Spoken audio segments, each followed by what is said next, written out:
नमस्कार दोस्तों, मैं अनुकूल गंगवार स्वागत करता हूं आपका इस वीडियो में। इसका पार्ट 1 हम कर चुके हैं, जिसमें हमने यूपी बोर्ड क्लास 10th का मैथ पढ़ा था और इसके पुराने वर्षों के क्वेश्चन पेपर हल कर रहे थे, जो कि बोर्ड के एग्जाम में बहुत ही कारगर साबित होने वाले हैं अगर नंबर अच्छे लाने हैं तो। पार्ट 1 हो गया था, जिसमें सभी विकल्प हमने कर लिए थे। अब इस वीडियो का जो पार्ट 1 हो गया है, पार्ट 2 है, जिसमें 1 नंबर वाले क्वेश्चन पार्ट 1 में कर चुके हैं। अभी करेंगे हम 2 नंबर वाले सभी क्वेश्चन, जो है वीडियो का पार्ट 2। तो बिना किसी देरी के चालू करते हैं। पहला क्वेश्चन है हमारा, खंड बा है ये, और इसका पहला क्वेश्चन है का नंबर, एक लंबवृत्तीय शंकु की ऊंचाई, एक लंबवृत्तीय शंकु की ऊंचाई एवं आधार का व्यास क्रमशः 48 सेंटीमीटर एवं 28 सेंटीमीटर है। शंकु का आयतन ज्ञात कीजिए। अब लंबवृत्तीय शंकु सबसे पहले लिखेंगे सॉल्यूशन, जो दिया है उसे लिख लिया जाएगा। लंबवृत्तीय शंकु की ऊंचाई दी है तो लिख देंगे लंबवृत्तीय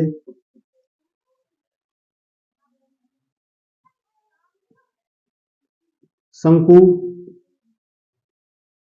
की ऊंचाई, ऊंचाई को बेटा लिखते हैं h से।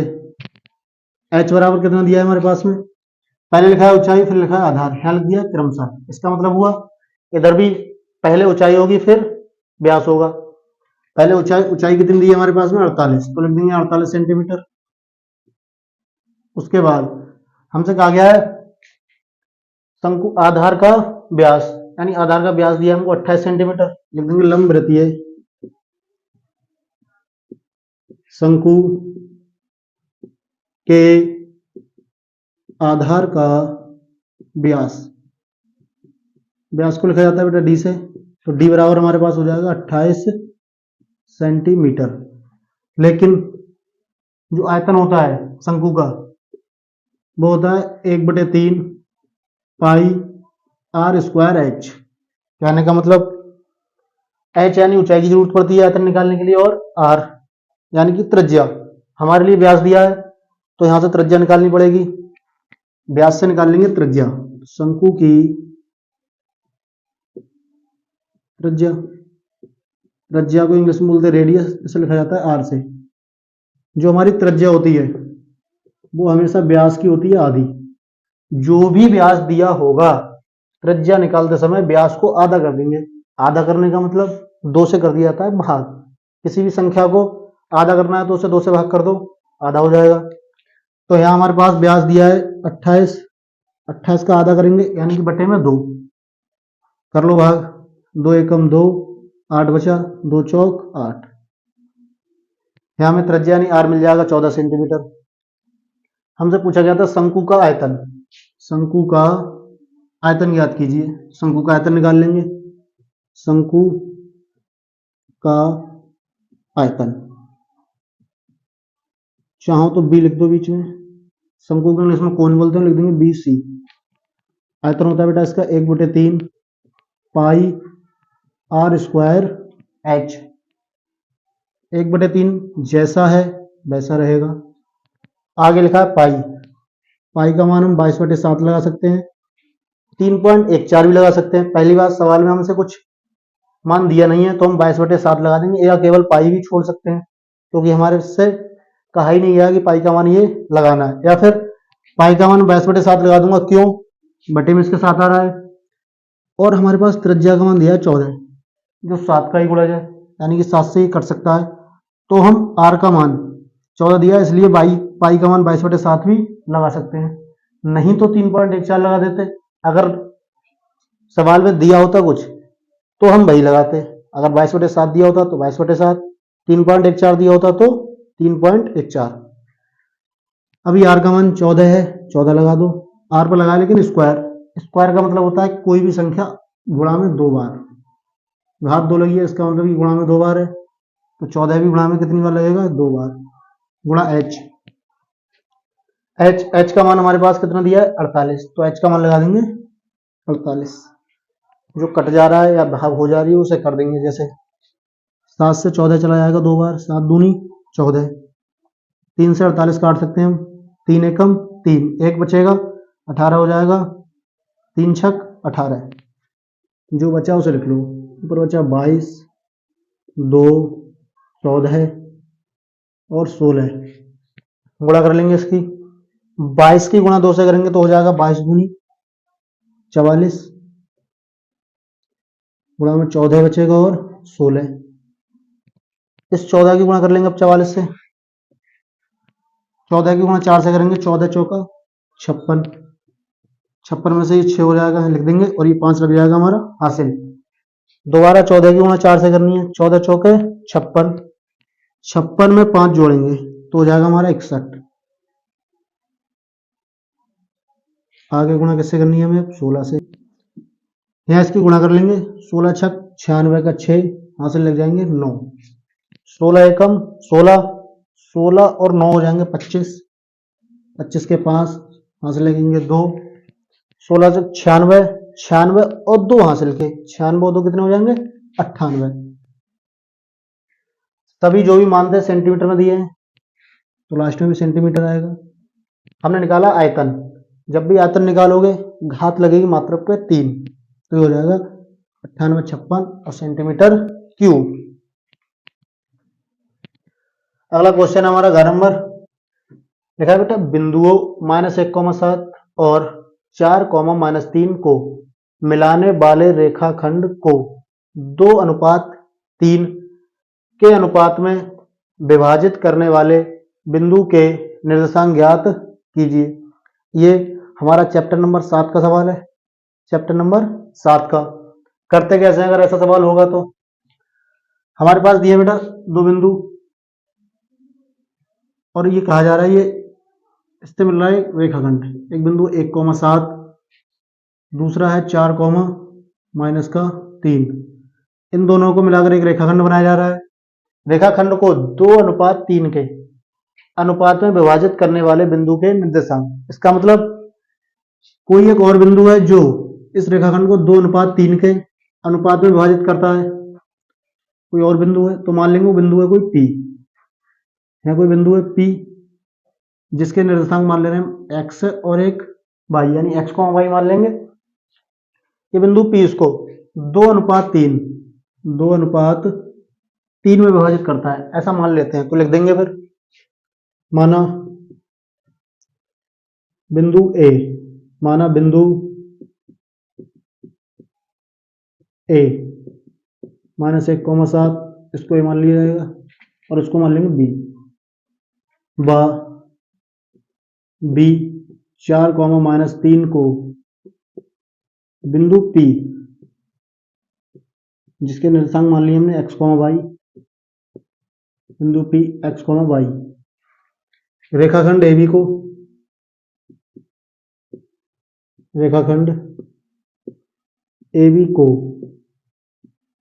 2:3 के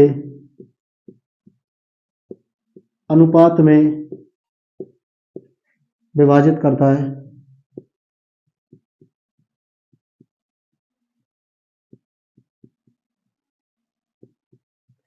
हमने एक बिंदु माना है जो P है, इनको विभाजित कर रहा है, जिसके निर्देशांक x, y मान लिए हैं। अच्छा, उसी बिंदु के निर्देशांक हमें ज्ञात करने हैं। इसका मतलब हमें x और y का मान निकालना है। हमने चैप्टर नंबर 7 में विभाजन सूत्र पढ़ा होगा। विभाजन सूत्र से हम x और y के मान निकाल लेंगे, लेकिन विभाजन सूत्र में हमको x1, y1, विभाजन सूत्र होता है हमारा x बराबर x2 m1 plus x1 m2 upon में होता है बेटा m1 plus m2। Same y का मान निकालने को होता है y2 m1 plus y1 m2 upon में होता है m1 प्लस m2। ये x का मान निकलते हैं, इससे y का x2 x1 चाहिए, y2 y1 चाहिए, m1 और m2 चाहिए। कौन से मान कहाँ होते हैं? जो पहला बिंदु होगा हमारा उसमें एक x होगा, दूसरा y। दूसरा बिंदु भी है, एक x होगा, दूसरा y। बिंदु दो है तो नंबर दे देंगे। पहले वाले को लिख देंगे x1, दूसरे को y1, ये x2 और ये y2। इसका मतलब हमारे पास बिंदु होंगे जो बिंदु A -1,7, इसमें एक को लिख देंगे x1 और दूसरे को y1। फिर लिख देंगे b कितना दिया है 4 कॉमा माइनस का 3, एक को लिख देंगे x2 और दूसरे को y2। फिर हमें चाहिए होता है m1 और m2। m1 m2 जो अनुपात होता है वही होता है m1 अनुपात m2, यानी m1 का मान पहला वाला और दूसरा m2। तो लिख सकते हैं m1 बराबर 2 है और m2 बराबर दिया है हमारे पास में 3।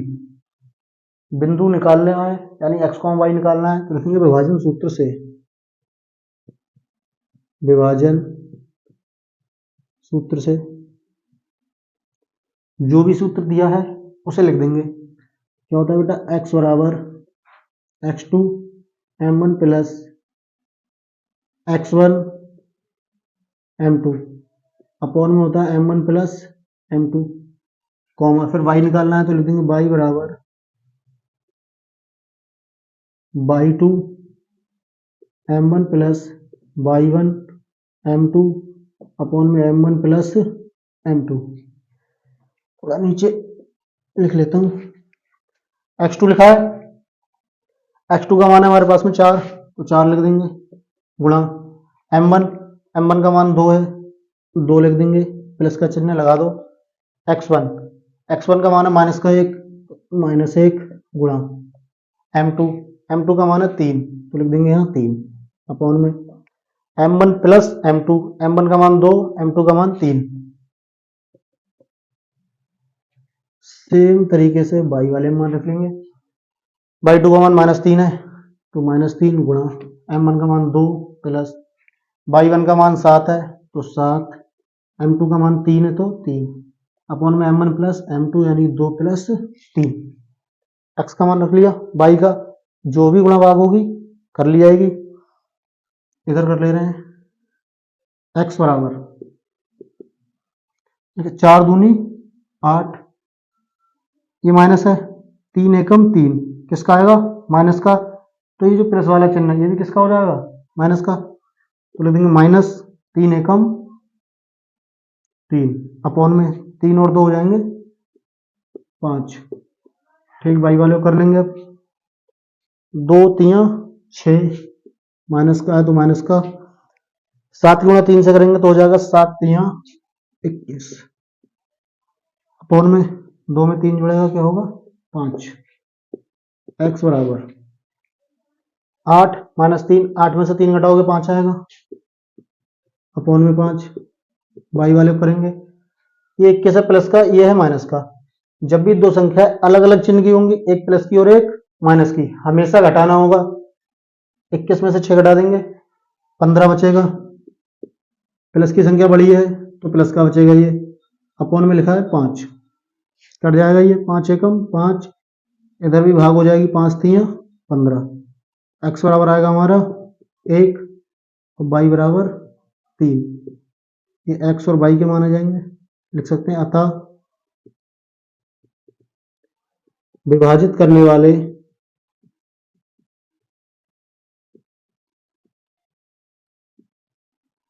बिंदु P के निर्देशांक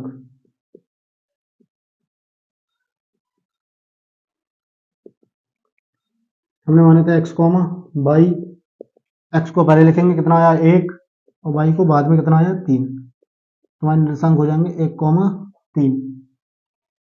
अगला सवाल है घ नंबर, लिखा है यदि sin अल्फा बराबर 1/2, sin अल्फा बराबर 1/2 और cos बीटा बराबर भी 1/2 दिया हो तो अल्फा व बीटा का मान ज्ञात कीजिए। एक्सरसाइज यानी चैप्टर नंबर आज हमारा जो 8 है उसका सवाल है ये।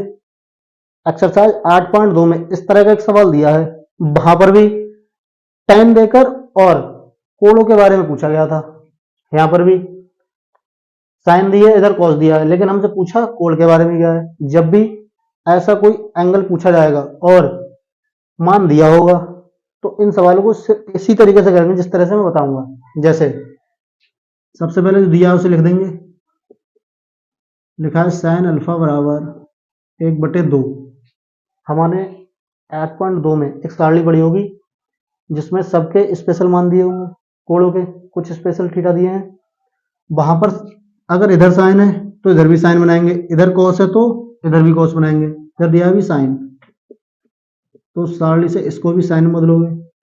1/2 साइन 30 का मान होता है,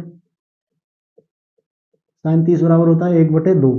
इसका मतलब जहां 1/2 है वहां हम साइन 30 भी तो लिख सकते हैं। 1/2 है, यहाँ लिख देंगे साइन 30। अगर इन दोनों की तुलना कराई जाए, साइन लिखा है साइन लिखा है, यहाँ अल्फा लिखा है यहाँ 30 लिखा है, अब ये दोनों बराबर है, इसका मतलब इधर भी 30 डिग्री होगा तभी तो बराबर है। तो हम ऐसा बोल सकते हैं कि अल्फा बराबर है कितने के, 30 के। तुलना कराकर लिख देंगे अल्फा बराबर 30 डिग्री। सेम तरह से कॉस को हल कर लेंगे, कॉस बीटा बराबर 1/2। इधर कॉस है तो इधर भी कॉस बनाना पड़ेगा, कॉस बीटा बराबर 1/2 लिखा है बेटा। कॉस 60 डिग्री का मान होता है 1/2। जहां 1/2 है वहां हम कॉस 60 भी लिख सकते हैं, तो 1/2 की जगह लिख देंगे कॉस 60। इधर कॉस बीटा इधर कॉस 60 है, तुलना कराएंगे, बीटा बराबर आ जाएगा 60 डिग्री, लिख देंगे बीटा बराबर 60 डिग्री। सवाल में हमसे पूछा गया अल्फा प्लस बीटा। अब हमें निकालना क्या था बेटा, अल्फा प्लस बीटा। जो अल्फा का मान है अल्फा की जगह रख दो, पहले अल्फा है 30, फिर बीटा है 60, तो 30 डिग्री प्लस 60 डिग्री जोड़ेंगे 30 और 60 हो जाएगा 90। इसका मतलब हमारा अल्फा और बीटा का मान आ गया 90। नोट कर लो, स्क्रीनशॉट ले सकते हो। फिर बढ़ते हैं अगले सवाल की तरफ। नेक्स्ट क्वेश्चन है हमारा, बिंदु P जिसके निर्देशांक दिए -6,8 की मूल बिंदु से दूरी ज्ञात कीजिए। अब मूल बिंदु से दूरी पूछी है, पहली बात तो मूल बिंदु क्या होते हैं, मूल बिंदु को बोलते हैं हम 0,0। मूल का मतलब जहां से स्टार्टिंग होगी, स्टार्टिंग हमेशा 0 से ही तो करते हैं, तो मूल बिंदु हो जाएंगे 0,0। इसमें भी एक x होता है और एक y। कैसे हल करेंगे, ये क्वेश्चन हमारा चैप्टर नंबर 7 का ही है। मूल बिंदु से दूरी पूछे चाहे दो बिंदुओं के बीच की दूरी पूछे, हमेशा सूत्र समान लगेगा, कौन सा, दो बिंदुओं के बीच की दूरी का। पहले बिंदु लिख ले रहे हैं जो है बिंदु P, बिंदु P निर्देशांक दिए हमारे पास में बिंदु P के -6,8 ब मूल बिंदु 0,0 के बीच की दूरी। दूरी का फॉर्मूला यानी सूत्र क्या होता है, अंडर रूट। अंडर रूट में क्या क्या होता है, x2 माइनस x1 का square plus y2 minus y1 का स्क्वायर। मैंने बताया 2 पॉइंट होंगे, दोनों में एक x होता है एक y, दो हैं तो दोनों को नंबर दे दो। पहले वाले को लिख देंगे x1, y1, दूसरे को लिख देंगे x2, y2। सूत्र मान रख देंगे, x2 है पहले लिखा हुआ, x2 माइनस x1, x2 का मान है 0, तो 0 माइनस x1, x1 का मान है माइनस का 6। अब एक माइनस पहले से लगा है, एक माइनस x1 के साथ है, तो ये माइनस और ये माइनस दोनों मिलके हो जाएंगे plus, minus minus plus, square लगा देंगे, प्लस लिखा है sorry y2 minus y1। y2 का मान भी कितना है 0 माइनस y1, y1 का मान है हमारे पास में 8। स्क्वायर लगा दोगे, 0 में 6 जोड़ेंगे 6 आएगा स्क्वायर, प्लस 0 में से 8 घटाओगे तो -8, स्क्वायर लगा रहेगा बराबर अंडर रूट 6 का स्क्वायर होता है 6 छंग 36, किसी पर घात 2 लगी है इसका मतलब है गुणा में है लिखा हुआ 2 बार, तो 6 गुणा 6 यानी कि 6 छंग 36, 36 आ गया। माइनस का है, माइनस की 2 बार गुणा करोगे तो माइनस और माइनस प्लस हो जाएगा 8, 8 का स्क्वायर होता है 64, अंडर रूट 36 और 64 जोड़ोगे हो जाएंगे 100। 100 का जो रूट होता है वो होता है 10। तो हमारी दूरी आ जाएगी 10 मात्रक। ये तरीका हो गया एक करने का। दूसरे तरीके से इसे कैसे कर सकते हैं, इसे हम डायरेक्ट भी कर सकते हैं, नंबर बराबर मिलेंगे, कोई नंबर नहीं कटेगा। कैसे लिखेंगे, बिंदु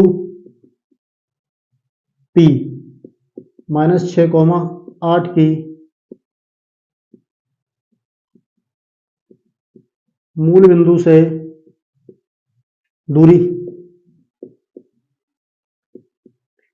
देखो यहाँ हम जहां मूल बिंदु लगा रहे हैं वहां मूल बिंदु तो 0,0 होता है, यानी x भी 0 हो जाएगा, y भी 0। लौट के स्क्वायर तो नहीं कर रहा है, जो बिंदु दिया होता है उसी का तो स्क्वायर करना। देखो 6 दिया था, 6 का स्क्वायर, इधर 8 दिया था तो 8 का स्क्वायर। तो डायरेक्ट भी मूल बिंदु से दूरी निकालने का सूत्र लिख सकते हैं, under root x square plus y square. x यानी पहला वाला, y यानी कि दूसरा। पहला क्या है, -6, तो -6 का स्क्वायर प्लस 8, तो 8 का स्क्वायर, 36 हो जाएगा ये, और ये 64। 64 और 36 100, सेम ऐसा ही आ रहा है। 100 का रूट 10, तो यहां से भी आंसर सेम आएगा। चाहे ऐसे कर लो चाहे ऐसे, आंसर दोनों से कैसे आएंगे, बराबर, कोई समस्या नहीं है। बढ़ते हैं अगले सवाल की तरफ। हाथी ने दिमाग खराब कर दो, बताइए।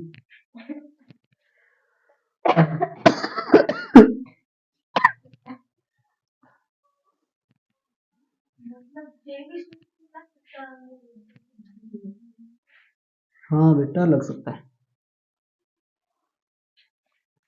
अगला हमारा सवाल नंबर 4। सिद्ध कीजिए कि cot a minus cos a upon में cot a plus cos a बराबर cosec a माइनस 1 और cosec a प्लस 1। ये सवाल चैप्टर नंबर 8 का है, एक्सरसाइज 8.3 से, जो एनसीईआरटी की बुक है उसमें। करेंगे कैसे इन सवालों को, दो साइडें दी होती हैं इनमें, एक इधर और एक इधर। ये बाईं साइड पे होगी और ये दाहिनी साइड पे।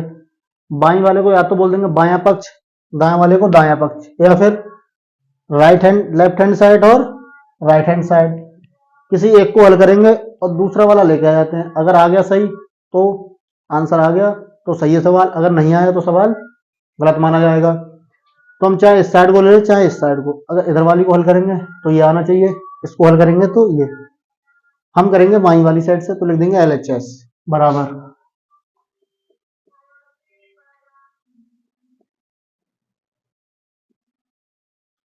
या फिर लिख सकते हैं बायां पक्ष, जो मन हो वो लिख सकते हो। क्या दिया हुआ बेटा, cot a minus cos a upon में cot a प्लस का cos a।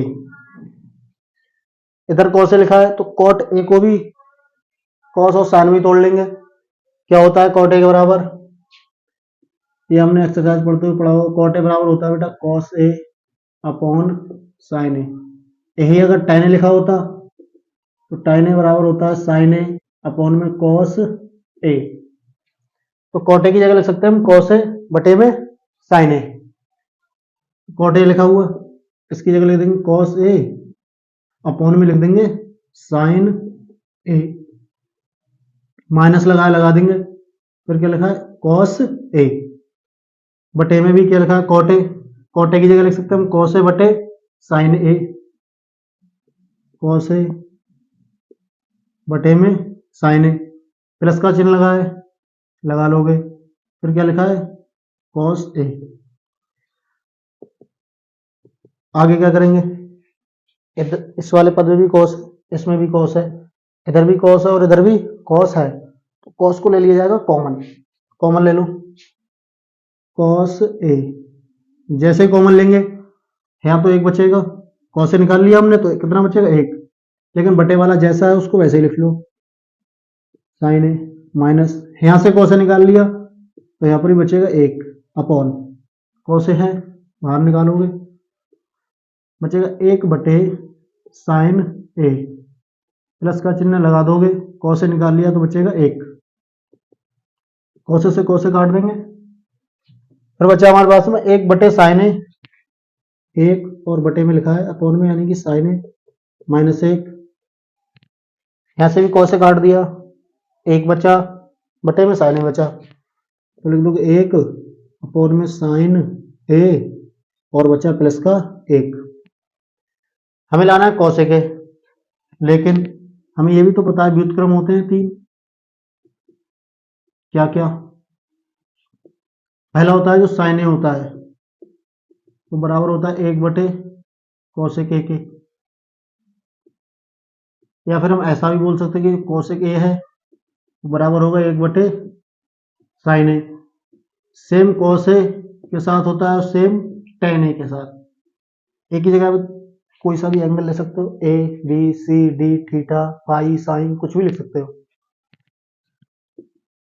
cos ए होता है बेटा 1/sec ए, अगर sec ए का निकालोगे तो हो जाएगा 1/cos ए। सेम tan ए होता है 1/cot ए, cot ए का निकालेंगे तो हो जाएगा 1/tan ए। सेम रहेगा इसकी तरह, बहुत ज्यादा टेंशन लेने की जरूरत नहीं है। 1/sin ए है, यानी कि 1/sin ए की जगह लिख सकते हैं हम cosec ए, तो जहां 1/sin ए वहां सब में लगा दो cosec ए, माइनस का 1 था है और रहेगा 1/sin ए cosec ए, प्लस का 1 था है और रहेगा। क्या सेम चीज नहीं लानी थी हमें? हाँ आ गई, तो ये बराबर आ गया बेटा किसके? दायां पक्ष के। इससे हमारा जो बायां पक्ष था वो बराबर हो गया किसके? दाएं पक्ष के। तो लिख देंगे इति सिद्धम, यानी यही हमें लाना था। ये हमारे दोनों सवाल हल हो गए। जिसे नोट करना है वो नोट्स कर सकता है या फिर स्क्रीनशॉट ले लो। फिर बढ़ते हैं अगले सवालों की तरफ। आगे हमारा खंड बा का सवाल नंबर 2। खंड बा के सवाल नंबर 1 के सभी खंड हमने कर लिए, जिसमें का से लेकर चा तक यानी टोटल 6 खंड थे, प्रत्येक 2 नंबर का था। फिर आता सवाल नंबर 2, इसमें भी 6 खंड मिलेंगे, लेकिन हमको हल केवल करने होते हैं 5। लिखा है किन्हीं 5 खंडों को हल कीजिए। टोटल 6 आएंगे, 6 में से हमें केवल 5 हल करने होंगे। कौन सा सही से हल हो जाएगा वो ही 5 हल करके आएंगे, 6 करने की जरूरत नहीं है। एक्स्ट्रा करने पर कोई नंबर एक्स्ट्रा नहीं मिलेगा, नंबर हमेशा 5 ही सवालों के मिलेंगे। तो हम करेंगे भी 5 को ही हल। जिसका पहला वाला है का नंबर, किसी एपी का 70वां पद उसके 10वें पद से 7 अधिक है, इसका सार्वंतर ज्ञात कीजिए। सार्वंतर का मतलब होता है डी। ये हमारा चैप्टर नंबर 5 है, उसमें पढ़ते हैं हम समांतर श्रेणी यानी एपी को, जिसका प्रथम पद होता है ए और सार्वंतर ये होता है डी। सार्वंतर होता है डी और प्रथम पद होता है इसका ए। कैसे करते हैं इसको? लिखा एपी का 70वां पद, कोई भी पद है प्रत्येक पद का नंबर होता है। जैसे अगर मैं लिखूं पहला पद, ये केवल रफ लिख रहा हूं, नोट नहीं करना है इसको। पहला तो A1, दूसरे को लिखते हैं A2 से, तीसरे को A3 से, चौथे को A4 से, पांचवें को A5, छठा है तो A6, 100वां है तो A100। ऐसे यहां लिखा है 70वां, तो इसको लिखेंगे A17। A17।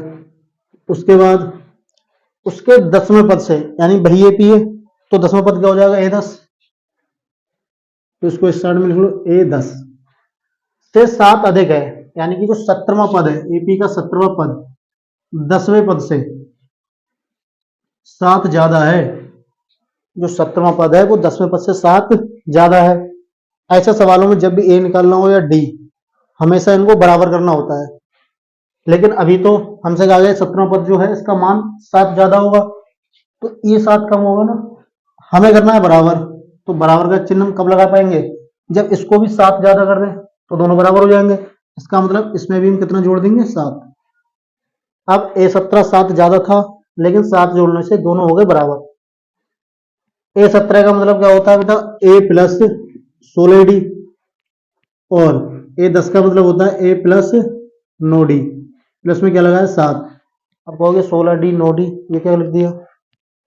कोई भी एपी का जब एनवा पद निकालते हैं तो वो होता है बेटा ए एन बराबर A plus N minus one into D. कहने का मतलब एन माइनस वन यानी कि जो भी डी होंगी वो इस पद से एक कम होगी। अगर मुझे दूसरा पद लिखना है तो लिखूंगा ए, पद कितने हैं दूसरा, तो डी एक कम यानी एक डी। अगर तीसरा पद लिखना है तो तीसरा पद है ये, ए तो सब में रहेगा ही रहेगा, पद तीसरा है तो तीसरे से एक कम डी यानी कि कितनी थी, दो डी। इसी तरह से आगे भी लिख सकते हैं। अगर मैं लिखूं 10वां पद, इसका मतलब क्या हुआ 10, ए तो रहेगा रहेगा प्लस 10वां पद है ना, एक कम डी लगानी है यानी डी कितनी आएंगी 9, तो ए प्लस 9D। सेम इसी तरीके से किया हमने, ये है ए प्लस 16D बराबर ए प्लस ए 10 का मतलब हो जाएगा ए प्लस 9D, प्लस में कितना है 7। बेटा ए इधर है ए इधर है एक जैसे हैं, अगर इधर लाएंगे इसको बराबर से दूसरी साइड में प्लस का है माइनस का हो जाएगा, ए में से घटाओगे फिर भी घट जाएगा तो डायरेक्ट काट सकते हैं, ऐसे ही कैंसिल। डी वाले बचे, डी वालों को ले आओ एक तरफ, 16D, ये 9D इधर आगे हो जाएगा माइनस का, बराबर में बचेगा 7, 16D माइनस 9D बचेगा कितना 7, बराबर में 7।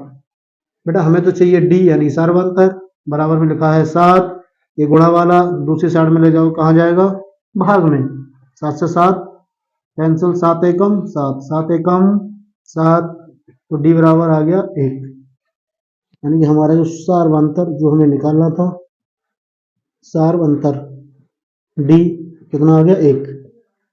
इस तरह का कोई भी सवाल आएगा कि 10वें पद से 7 ज्यादा, 54वें पद से 132 ज्यादा, सब में बराबर करना है, जो ज्यादा होगा उसको छोड़ देंगे, जिसके बारे में कहा होगा कि इससे ज्यादा है उधर ही जोड़ देंगे हम, जितना ज्यादा बताया वो 7 ज्यादा 7, 10 ज्यादा है तो 10, 12 ज्यादा है तो 12, जो भी ज्यादा है वो जोड़ दोगे, दोनों को कर लोगे बराबर।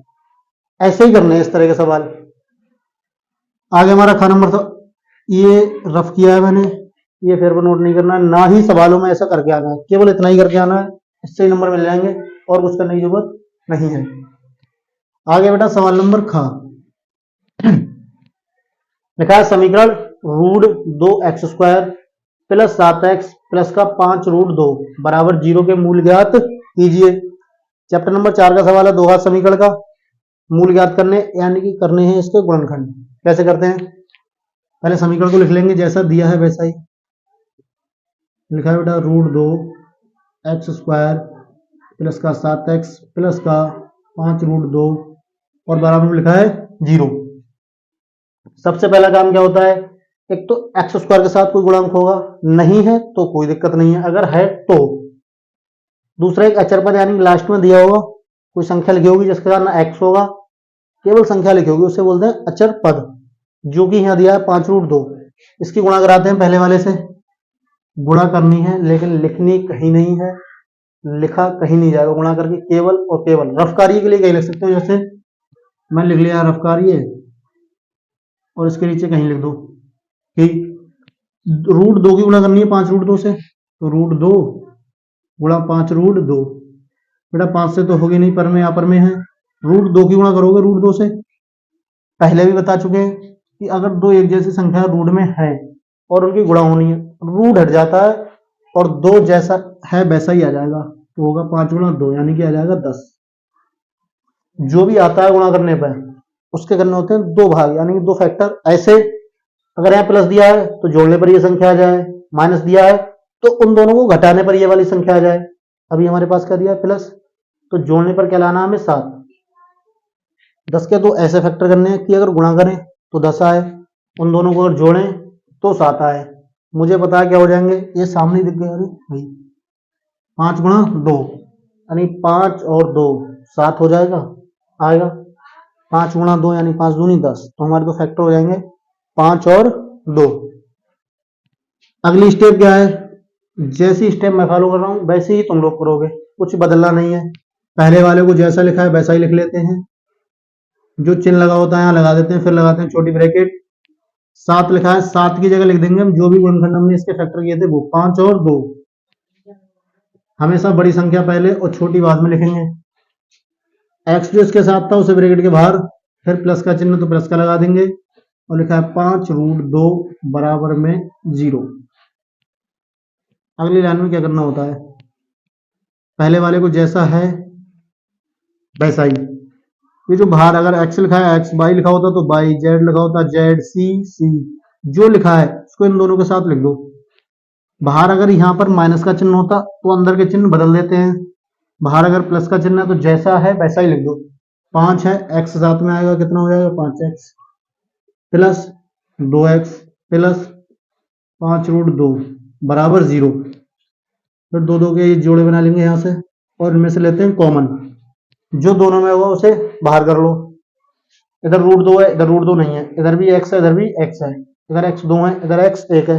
2 को बाहर ले नहीं सकते क्योंकि इसके पास 2 नहीं है, तो कितना x बाहर ले सकते हैं 1।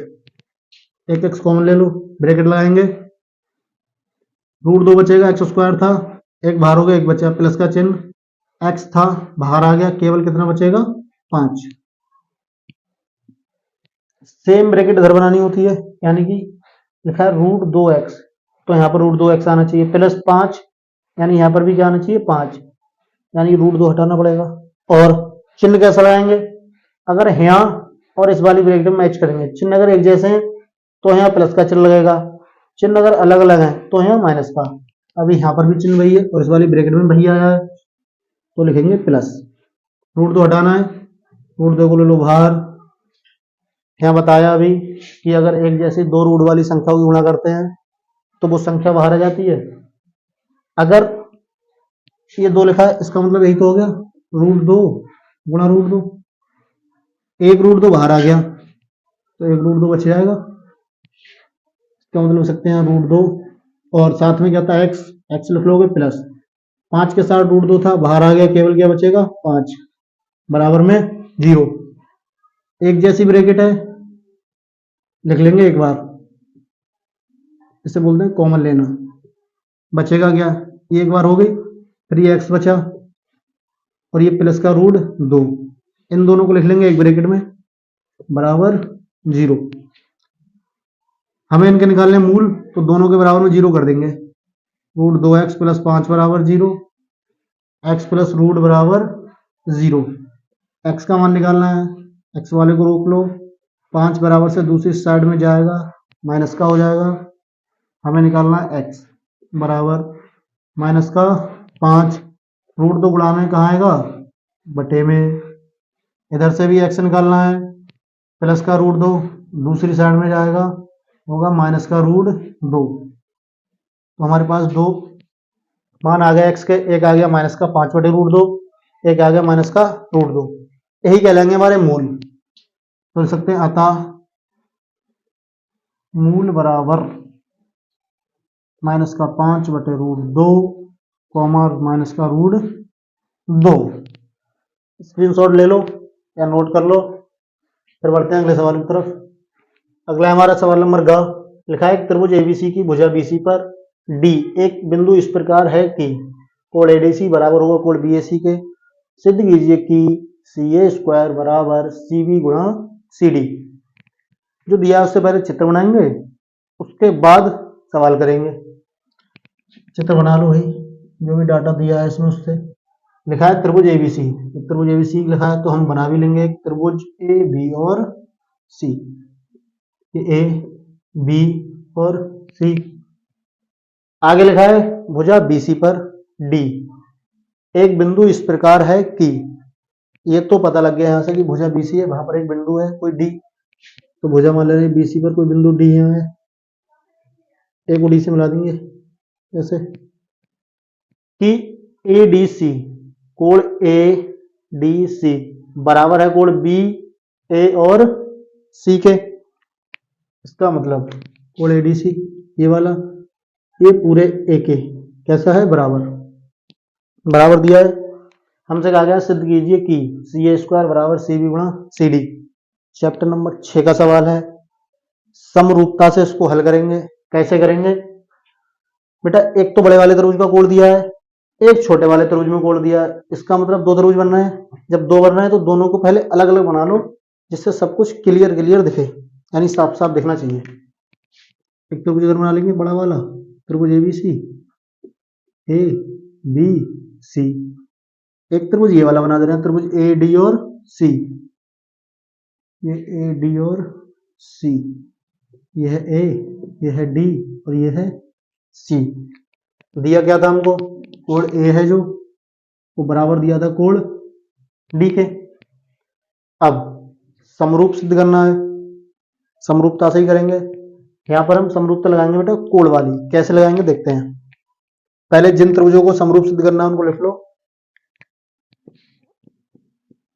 सिद्ध करना है, क्या सिद्ध करना है, सी ए स्क्वायर बराबर आना चाहिए सी बी गुणा सी डी के। हमारे पास दो त्रिभुज हैं, त्रिभुज ए बी सी बा त्रिभुज ए डी और सी। इन्हीं दोनों त्रिभुजों में करना है जो भी करेंगे।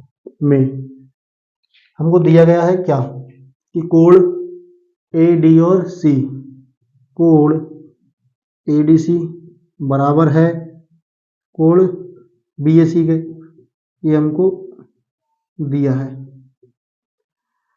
आगे अगर त्रिभुज इसको पढ़े ए बी और सी, ए डी और सी, ए बी और सी, ए डी सी, यहां पर भी सी आ रहा है, यहां पर भी सी आ रहा है। जब दोनों में सी आ रहा है, एक ही त्रिभुज के दोनों हिस्सा हैं, इसका मतलब इधर भी सी है, और अगर छोटे वाले त्रिभुज को देखें तब उसमें भी वही सी है, कोण तो बराबर ही होगा, चाहे इस वाले त्रिभुज में हो चाहे उस वाले में। इसका मतलब कोण सी बराबर हो जाएगा कोण सी के, तो लिख सकते हैं कोण ए सी और बी बराबर होगा कोण ए सी और डी के। दोनों में एक ही कोण है, इसको बोलते हैं कॉमन, या फिर हिंदी में बोल देते हैं उभयनिष्ठ। उभयनिष्ठ है, इसका मतलब ये कैसा होगा, बराबर। दो कोण बराबर हो गए, डबल ए समरूपता से दोनों त्रिभुज हो गए हमारे समरूप। त्रिभुज ए बी सी समरूप हो जाएगा त्रिभुज ए डी सी के।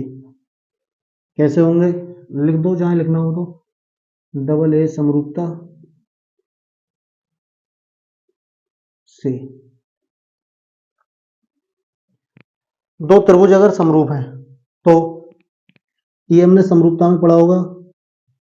अगर दो त्रिभुज समरूप हैं तो समरूप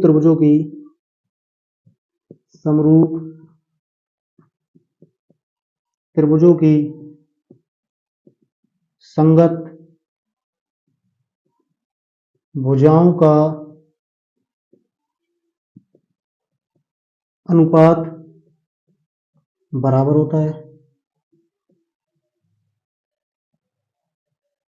इसका मतलब जो भी इनकी संगत भुजाएं होंगी उनका अगर अनुपात लिखा जाए तो वो कैसा बैठेगा, बराबर। अनुपात का मतलब अगर मैंने लिखा 5/2 तो एक 5 और एक 2, अनुपात का मतलब बटे भी होता है।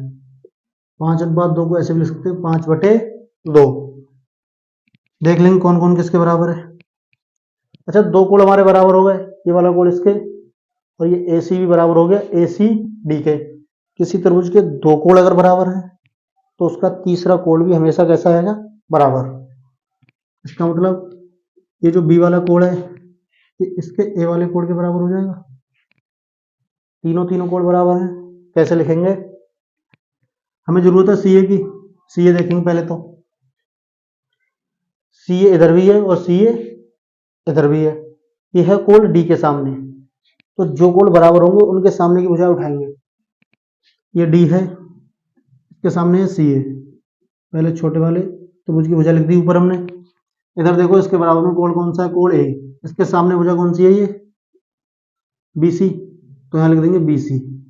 चाहे बी सी लिख लो चाहे सी बी, यहाँ सी बी लिखा है तो हम भी इसे सी बी लिखेंगे। ये अनुपात बन गया संगत भुजाओं का, बराबर होगा और किसी संगत भुजा के अनुपात के जैसे। अगर हम इसके सामने वाली भुजा लें, ये वाला कोण इसके बराबर है, इसके सामने भुजा क्या है बेटा, ए बी। इस वाले कोण के सामने भुजा क्या है, ए डी। ए बी और ए डी कुछ पूछा नहीं है इसके बारे में, तो हम इन दोनों को छोड़ देंगे। तीसरा कोण देखते हैं हम, ये वाला कोण ए बी और सी बराबर है डी ए और सी के। इनके सामने की भुजाओं का अनुपात भी कैसा होगा, बराबर। कोण बी वाले के सामने भुजा कौन सी आ रही है बेटा, सी ए, ये बड़े वाले त्रिभुज की भुजा है, और कोण ए वाले के सामने कौन सी भुजा आ रही है, सी डी। पहले छोटे वाले की लिखी है ऊपर, तो यहाँ पर भी किसको लिखेंगे, छोटे वाली को, सी डी बटे लिखा है। इस वाले में है बेटा सी ए, तो बटे में क्या आएगा, सी ए। आड़ी तिरछी गुणा कर देंगे, सी ए की गुणा हो जाएगी सी ए से, सी बी की गुणा हो जाएगी सी डी से, सी ए गुणा सी ए स्क्वायर, सी बी गुणा सी डी। यही हमें लाना था, तो ये हमारा आंसर हो जाएगा। आगे हमारा सवाल नंबर घ लिखा है, चतुर्भुज ए बी सी डी किसी वृत्त के परिगत खींचा गया है। किसी वृत्त के परिगत एक चतुर्भुज खींचा गया है। सिद्ध कीजिए कि A B plus C D बराबर है A D plus B C के। ये चतुर्भुज किसी वृत्त के परिगत यानी कि चारों ओर खींचा गया है। तो पहले वृत्त बनाओगे, उसके बाद चतुर्भुज। तो एक वृत्त बना ले रहे हैं।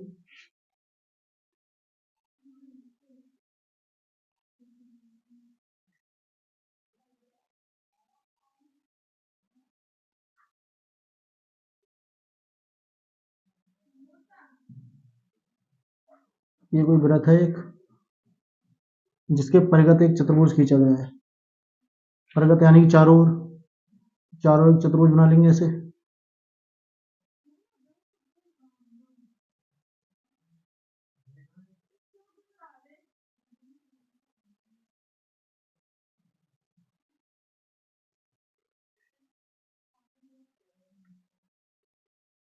ये बन जाएगा हमारा एक चतुर्भुज। एक वृत्त है जिसके परिगत यानी चारों एक चतुर्भुज बना लिया। चतुर्भुज दिया बेटा A B C D, A B C D मान लेंगे, लगातार मानेंगे ए बी सी डी। जैसे लिखा होता है ए बी सी डी, तो एक ही क्रम में मानेंगे। अगर इधर से चल रहे हैं तो इधर से चालू हो जाते तो इधर से। ये पॉइंट है, यहाँ एक सी है, एक बिंदु डी है, ये बिंदु ए हो जाएगा, ये बिंदु बी। हमारे पास एक वृत्त दिया है, इसका केंद्र मान लेना क्या है, ओ। हमें सिद्ध करके दिखाना था A B plus C D बराबर होंगे A D plus B C के। चैप्टर नंबर 10 का सवाल है बेटा। ये वृत्त को स्पर्श भी तो कर रही है भुजाएं, एक बिंदु इधर, बिंदु इधर, एक इधर और एक इधर, चार जगह स्पर्श कर रही है। चारों को कुछ ना कुछ नाम दे देंगे। मान रहे हैं ये है पी, ये है क्यू, ये है आर और ये है एस। चार बिंदुएं स्पर्श कर रही है, पी पर, क्यू पर, आर पर, एस पर। करना क्या है इसमें आगे, हमने पिर में पढ़ी है 10.2, जो क्या बताती है पिर में 10.2, पिर में 10.2। अगर कोई वृत्त है और उससे बाहर कोई बिंदु है, उससे अगर स्पर्श रेखा खींची जाए, इस एक ही बिंदु से दो स्पर्श रेखाएं अगर खींची जाए, तो वो स्पर्श रेखाओं की लंबाई हमेशा कैसी होती है, बराबर। सेम ऐसा ही देखने को मिलेगा यहाँ हर जगह। ये कोई बाहरी बिंदु है, इससे एक स्पर्श रेखा इधर को गई है, एक स्पर्श रेखा यहाँ तक आई है, तो इन दोनों की लंबाई कैसी होगी, बराबर। किससे, फिर में 10.2 से। इस तरह का सवाल हमेशा ऐसे ही करना है। जो सिद्ध करना है उसको लिख लो पहले। अब सिद्ध करना है, क्या करना है सिद्ध, A B plus C D बराबर A D plus B C. अब हम लिखेंगे पिर में 10.2 से, पिर में 10.2 से क्या बताती है पिर में 10.2, पिर में 10.2 बताती है कि एक ही बिंदु से खींची गई किसी वृत्त पर स्पर्श रेखाओं की लंबाई बराबर होती है। इसका मतलब बिंदु ए से दो स्पर्श रेखाएं हैं, एक है ए एस और एक है ए पी, बराबर होगी। बिंदु बी से दो स्पर्श रेखाएं बी पी और बी क्यू बराबर होंगी। ऐसे ही बिंदु सी और डी वाली बराबर होंगी। अब हम इसको कैसे लिखेंगे बेटा, एक तरफ हमें लाना है ए बी और सी डी, दूसरी तरफ लाना है ए डी और बी सी। ये ए बी बन रहा है, ये सी डी बन रहा है। तो ए बी और सी डी की जो भी स्पर्श रेखाएं होंगी उनको एक तरफ लिखोगे, ए डी बी सी वालों को एक तरफ लिखोगे। कैसे, फिर में 10.1 से लिख सकते हैं हम, बिंदु ए से दो स्पर्श रेखा बन रही है, एक ए एस और एक ए पी। इसका मतलब लिख सकते हैं कि जो ए पी है वो बराबर होगी किसके, ए एस के। ये वाली भुजा पे आ गई एपी। दूसरी ये पूरी भुजा बनेगी कैसे, एक तो एपी शामिल होगी, दूसरी इसमें बीपी। दूसरा पॉइंट ये लेंगे, इसी तरीके से लिख देंगे इसी प्रकार। जैसे हमने लिखा एपी और एस बराबर है, ऐसे ही लिख सकते हैं बीपी और बीक्यू बराबर है। सेम तरीके से लिख सकते हैं, मैंने कहा था जो एक तरफ से बनेंगे, एक तरफ बुझाए दी हैं उनको एक तरफ लिखोगे, एपी और बीपी। एपी और बीपी मिलकर क्या बन रहा है, ए बी मिल रहा है, ए बी लिख दिया। इसी साइड में मिलाना है सी डी, सी डी यहां से बन रहा है। ये दो चीजों को मिलाकर बन रही है सी आर और डी आर, तो सी आर और डी आर वाले भी इसी साइड में लिखोगे। कैसे, एक ही बिंदु से खींची गई स्पर्शरेखाएं बराबर होती हैं, दो लिख ली हमने, फिर लिख सकते हैं बेटा बिंदु सी से एक सी क्यू बन रही है और एक सी आर, तो लिख सकते हैं सी आर बराबर होगी सी क्यू के। दूसरा लिख सकते हैं डी आर बराबर होगी डी एस के। चार लिख ली, पहली को समीकरण एक, दूसरी को दो, तीसरी को समीकरण तीन, चौथी को मान लेंगे समीकरण चार। हमें तो इन्हें जोड़ना है, इसका मतलब चारों समीकरण को जोड़ देंगे। लिखेंगे समीकरण एक प्लस दो प्लस तीन प्लस चार से जोड़ देते हैं। बराबर से इस साइड वाले एक तरफ जोड़ेंगे बराबर से दूसरी साइड वाले दूसरी तरफ। इधर A P B P C R और डी आर, तो हो जाएगा A P plus B P plus C R plus D R, बराबर में हो जाएगा A S B Q C Q और D S. A S B Q C Q और प्लस में D S. A P plus B P, A P ये है, B P ये है, अगर इन दोनों को मिलाया जाएगा तो बनेगा पूरा ए बी, यानी कि इन दोनों की जगह लिख सकते हैं ए बी। फिर C R D R, C R और डी आर, इन दोनों को मिलाएंगे तब हम मिला के लिख सकते हैं बेटा सी डी, ये सी आर और डी आर, इन दोनों को मिलाकर बनेगी सी डी। फिर लिखा है ए एस, ए एस और डी एस, तो ए एस और डी एस को साथ लिख लो, ये लिखा है D S.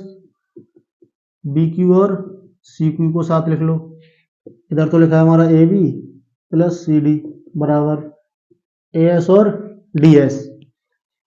A S D S मिलकर बनेगा A D. B Q C Q, B Q C Q मिलकर बनेगा पूरा बी सी। यही हमें लाना था ना, A B plus C D बराबर होगा A D plus B C के, तो ये हमारा हल हो गया। यही हमें सिद्ध करना था, लिख सकते हैं इति सिद्धम, अतः ये सिद्ध हुआ। आगे इसको आप लोग स्क्रीनशॉट ले लो चाहे नोट कर लो, फिर बढ़ते हैं अगले क्वेश्चन की तरफ। अब ये हमारा अगला क्वेश्चन, यदि दिए गए आवृत्ति वितरण के आंकड़ों का माध्यक 28.5 दिया है, माध्यक दिया है, बात माध्यक की हो रही है, इसका मतलब सवाल भी माध्यक का ही होगा, जो कि हमारा चैप्टर नंबर 13 है और एक्सरसाइज 13.3 का सवाल है ये है। तो x तथा y के मान ज्ञात कीजिए, जहां दिया है हमें x बराबर 60। कैसे करेंगे, जो दिया है पहले वो लिख लो, सॉल्यूशन डाल के लिख लेते हैं। माध्यक, माध्यक बराबर दिया है हमारे पास में 28.5। फिर हमें x निकालना है y निकालना है और n बराबर दिया है, x भी बताना है y भी बताना है और n बराबर दिया है हमें 60। ये सारी चीजें दी हैं। आगे माध्यक निकालने के लिए माध्यक का सूत्र क्या होता है हमारे पास में, माध्यक होता है बेटा n/2 माइनस सी एफ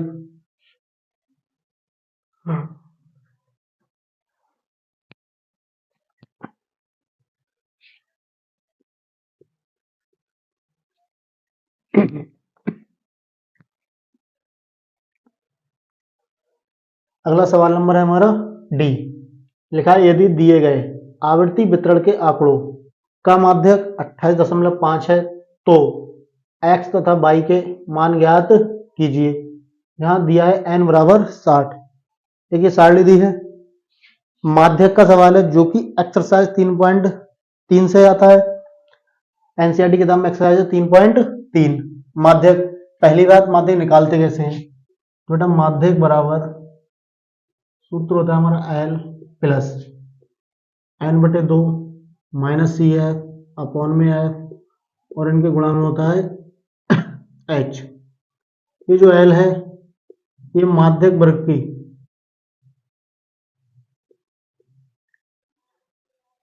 निम्न सीमा होती है, माध्यक वर्ग की निम्न सीमा। n/2 n जो दिया होगा उससे निकाल सकते हैं, यह जो बारंबारता होती है इसका टोटल योग होता है, इसे लिखते हैं n से। इसके बाद है सी एफ, जो भी माध्यक होगा या जो माध्यक वर्ग की बारंबारता होगी उसे लिखते हैं एफ से। उसके ठीक ऊपर वाले वर्ग की जो बारंबारता होती है उसे लिखते हैं सी एफ से। और इसके लिए जरूरत पड़ती है संचयी बारंबारता की। ये संचयी बारंबारता होती है बारंबारता से ठीक ऊपर वाले वर्ग की, और ये होती है बारंबारता। फिर ये एच होती है हमारे माध्यक वर्ग की वर्ग माप। इस सूत्र में इतनी सारी चीजें होती हैं तो पहले सब निकाल लेंगे। कैसे, जो दिया है पहले वो लिख लो। क्या क्या दिया है, माध्यक बराबर लिखा है बेटा 28.5, n बराबर लिखा है 60 और x बराबर हमें निकालना है, y बराबर भी हमें निकालना है। अब ये सारणी दिए बना ले रहे हैं। एक तरफ है वर्गांतर और एक तरफ है बारंबारता। पहला वर्गांतर है 0 से 10, इसके लिए जो हमारी बारंबारता है वो है 5। 10 से 20 x, 20 से 30 बारंबारता दी है 20, 30 से 40 जिसकी बारंबारता है 15। उसके बाद लिखा है 40 से 50 इसकी बारंबारता दी है 22। उसके बाद है 50 से 60 इसकी बारंबारता दी है 5। इन सवाल में सी एफ के लिए हमें संचयी बारंबारता निकालनी पड़ती है। इसका मतलब पहले इसमें संचयी बारंबारता बनाएंगे, बना ले रहे हैं। संचयी बारंबारता कैसे बनाते हैं संचयी बारंबारता, पहली वाली बारंबारता को सेम टू सेम जैसा लिखा है वैसा लिख देंगे, जैसा है वैसा ही 5। अगला जब पद लिखेंगे तो इस 5 में अगला वाला जोड़ देंगे। 5 में कितना जोड़ेंगे, x जुड़ेगा तो नहीं तो प्लस करके ऐसे लिख दो 5 प्लस एक्स। अब इस 5 प्लस एक्स में कितना जोड़ेंगे 20। 5 प्लस एक्स, अगर इसमें 20 जोड़ा जाए, ये लिखा है 5 प्लस एक्स, उसमें जोड़ दें 20, तो 20 तो 5 में जुड़ जाएगा, कितना होगा 25 और बचेगा कितना x। तो लिख सकते हैं इसे 25 प्लस एक्स। 25 में 15 जोड़ेंगे, 25 और 5 30 और 10 40 प्लस एक्स। 40 में y जोड़ो, ये हो जाएगी 40 प्लस एक्स, y जुड़ेगी नहीं तो प्लस लगा के जैसा है वैसा ही लिख देंगे। 40 में जोड़ना है बेटा 5, 45 x प्लस वाई आ रहा था, x प्लस वाई जैसा है वैसा ही लिखेंगे। बेटा यहां से अगर n निकालेंगे तो इन सबको जोड़ के निकलेगा जो कि सेम इधर की तरह आएगा, तो n बराबर लिख सकते हैं हम 45 प्लस एक्स प्लस वाई। ये सारे जोड़ के तो लिखे हमने, इनको जोड़ेंगे तब भी ये नीचे वाला ही आएगा। इन सबको जोड़ने पर तो डायरेक्ट यही लिख दो कि n बराबर है 45 प्लस एक्स प्लस वाई। लेकिन हमें सवाल में n का मान दिया है 60, तो हम लिख सकते हैं दिया है n बराबर 60। हमारे हिसाब से n का मान क्या आ रहा है बेटा, 45 प्लस एक्स प्लस वाई। तो n की जगह लिख सकते हैं हम 45 प्लस एक्स प्लस वाई बराबर 60। ये 45 उठा के दूसरी साइड में ले जाओगे, प्लस का है माइनस का हो जाएगा, एक्स प्लस वाई बराबर, ये हमारे पास 60 माइनस 45। अगर 60 में से 45 घटाएंगे तो बचेगा कितना, 15। इसे मान लेंगे समीकरण 1, यानी x प्लस वाई बराबर आ गया हमारे पास में 15। अब हमें दिया था बेटा माध्यक। माध्यक का फॉर्मूला यानी सूत्र लाएंगे, किस किस की जरूरत पड़ती है। माध्यक दिया है बराबर l n/2, n है n/2 निकाल लेंगे, कोई दिक्कत नहीं है। CF जरूरत पड़ेगी, F की जरूरत पड़ेगी, H की भी जरूरत पड़ेगी। कहां से निकलेंगे, हमारे लिए माध्यक बराबर दिया बेटा 28.5। अगर ये माध्यक दिया है, ये माध्यक, जो भी माध्यक निकालो, माध्य निकालें या बहुलक, हमेशा उसी वर्ग के अंदर आता है जो भी इसकी वर्गमाप होती है। जैसे 28.5 किस वर्ग में आ जाएगा, ये 20 और 30 वाले में आ जाएगा, वर्ग हो जाएगा हमारा ये 20 से 30 वाला। 28.5 20 और 30 के बीच में ही आएगा। इसका मतलब हमारा जो माध्यक वर्ग है वो हो जाएगा 20 से 30। लिख सकते हैं माध्यक वर्ग 20 से 30 है। हमने एल लिखवाया था, एल क्या होता है, माध्यक वर्ग की निम्न सीमा। दो सीमा है, एक 20 और एक 30 है, तो छोटी वाली जो होती है वही एल हो जाता है। तो एल बराबर यहां से लिख सकते हैं हम 20। उसके बाद हमें चाहिए एच। एच होती है बेटा वर्गमाप, वर्गमाप यानी 20 से 30। तो वर्गमाप कितनी होगी, 20 से कहां जा रहे हैं 30, 10 जोड़ने पर जा रहे हैं, तो वर्गमाप यानी एच का मान हो जाएगा 10। क्या चाहिए और, सी एफ चाहिए, एफ चाहिए। जो माध्यक वर्ग है ठीक उसके सामने वाली बारंबारता ही क्या कहलाएगी, हमारी एफ का मान है बारंबारता, तो ये एफ हो जाएगा। सी एफ क्या होता है, संचयी बारंबारता। कौन सी लेनी होती है, जो बारंबारता होगी ठीक उससे एक ऊपर वाले वर्ग की संचयी बारंबारता को ले लेंगे, वो कहलाएगी हमारी सी एफ। तो ठीक ऊपर इस वाली लाइन में जाओगे, इसके सामने संचयी बारंबारता ये है, ये हो जाएगा हमारा सी एफ। सी एफ हो जाएगा 5 प्लस एक्स, एक्स हो जाएगा हमारा 20, सॉरी एफ हो जाएगा 20। तो यहाँ एफ का मान लिख देंगे 20 और सी एफ लिख देंगे 5 प्लस एक्स। सूत्र लगा देंगे माध्यक का, माध्यक बराबर l plus n/2 minus c f बटे में एफ, और इन सब की गुणा में आता है एच। इधर माध्यक लिखा है, माध्यक का मान हमें पहले ही दिया है कितना, 28.5।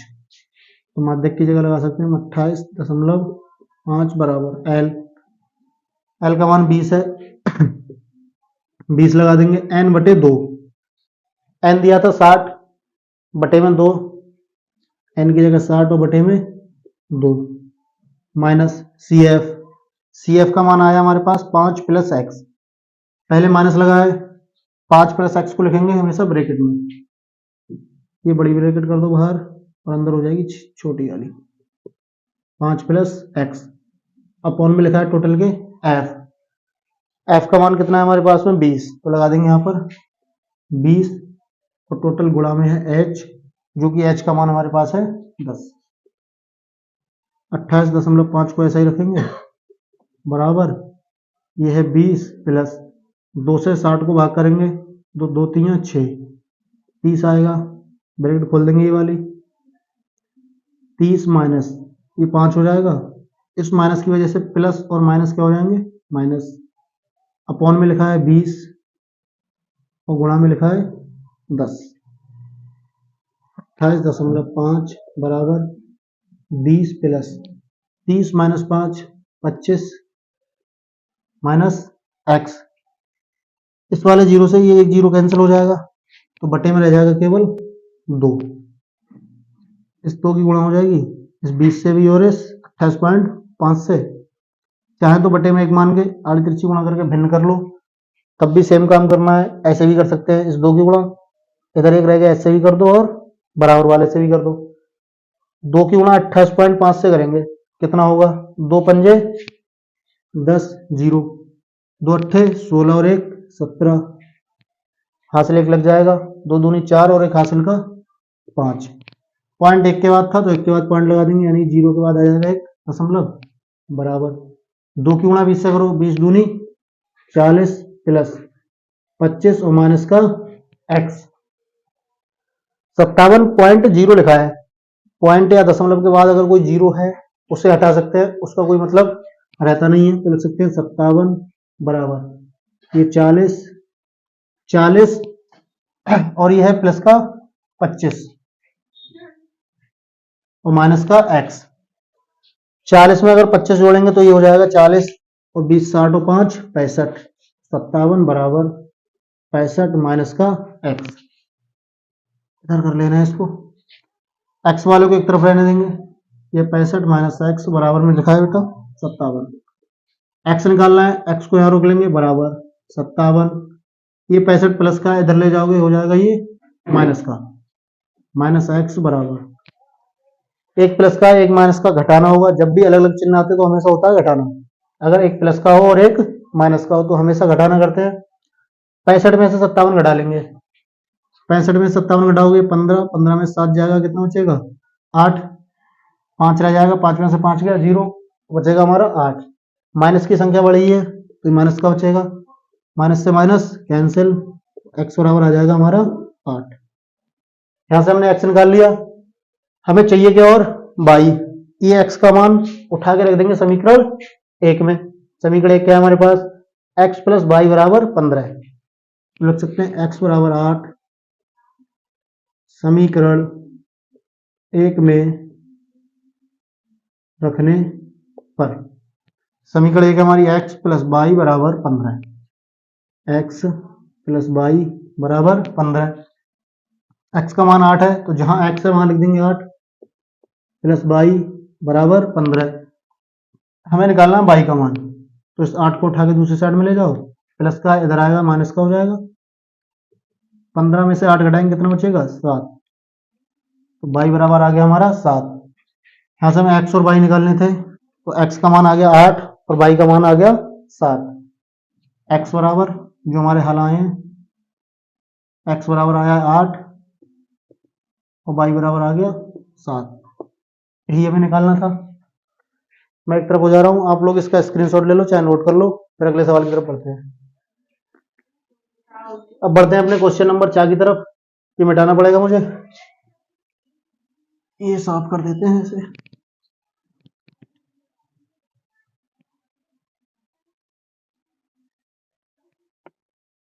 अगला हमारा सवाल नंबर 4 जो कि प्रायिकता का है, चैप्टर नंबर 14 का।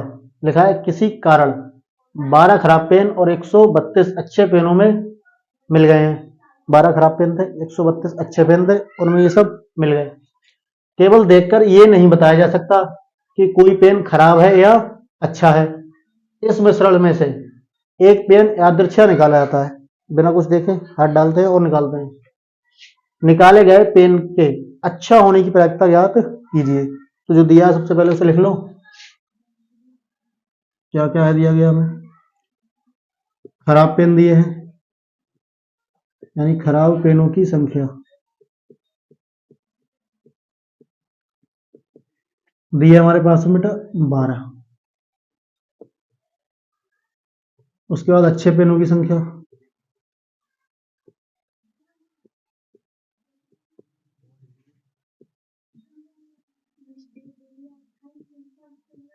लिखा है 132।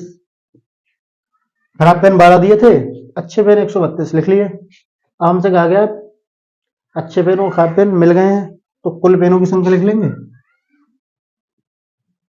कुल पेनों की संख्या 12 खराब पेन प्लस 32 अच्छे पेन, टोटल मिला के पेन हो जाएंगे 144। इस मिश्रण में से एक पेन यादृच्छा निकाला जाता है। निकाले गए पेन के अच्छा होने की प्रायिकता निकालनी है, यानी कि हमें केवल अच्छे पेन होने की प्रायिकता निकाल के दिखानी है। प्रायिकता होती क्या है? किसी भी घटना के घटित होने की प्रायिकता को कैसे लिखते हैं? नीचे लिखते हैं बेटा कुल संभव घटना, कुल घटनाएं जो भी हुई हैं घटनाएं वो सब नीचे, ऊपर जो उसकी निकालनी है उसकी अनुकूल या संभव घटनाएं, अनुकूल घटना या फिर संभव, यानी जो घटनाएं घटित हो सकती हैं वो ऊपर और जो कुल घटनाएं होती हैं वो नीचे। यहाँ अगर हम देखें तो कुल घटनाएं यानी कुल कितने पेन है 144, तो लिख सकते हैं कुल घटनाएं बराबर 144, कुल संभव घटनाएं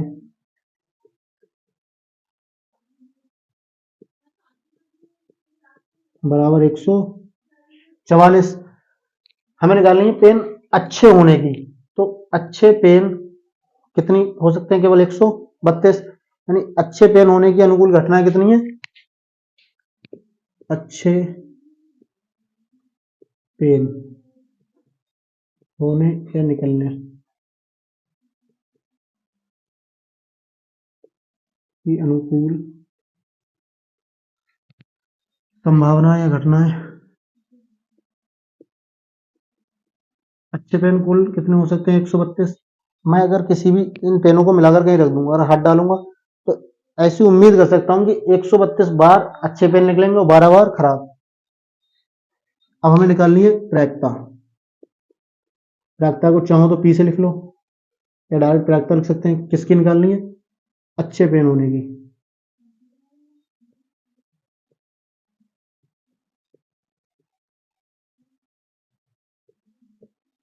बराबर बटे में लिखेंगे कुल संभव घटनाएं,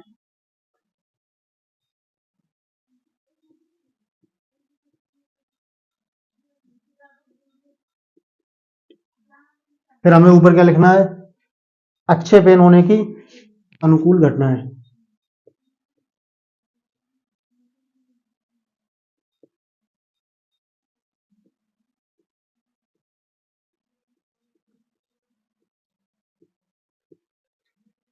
कुल घटनाएं हमारे पास कितनी बेटा? 144। अच्छे पेन होने की अनुकूल घटनाएं कितनी है हमारे पास? 132। तो 132 लिखती है ये ऊपर। 144 और 132 दोनों 12 से कटते हैं, ये तो 12 का वर्ग होता है और 132 का मतलब होता है 12 गुणा 11। 132 जो हमारा होता है 11 गुणा 12। इसे डायरेक्ट भी याद रखना जरूरी है क्योंकि ये दो घात समीकरण में गुणनखंड में पूछा जाता है 132, तो डायरेक्ट याद रख सकते हैं इसको 11 गुणा 12। काट सकते हैं, 12 से 144 काटेंगे 12 बार जाएगा, 132 काटेंगे 11 बार, तुम्हारा आंसर आ जाएगा 11/12। यानी कि प्रायिकता जो होगी अच्छे पेन होने की कितनी आएगी? 11/12। ये हमने जितने भी 2 नंबर और 4 नंबर वाले सेट के क्वेश्चन थे वो हल कर लिए हैं। आगे भी जो 6 नंबर वाले क्वेश्चन रह गए वो इसके अगले पार्ट में आएंगे, पार्ट नंबर 3 में। तो बोर्ड की परीक्षा में अच्छे अंक लाने के लिए जुड़े रहें हमसे। Thank you.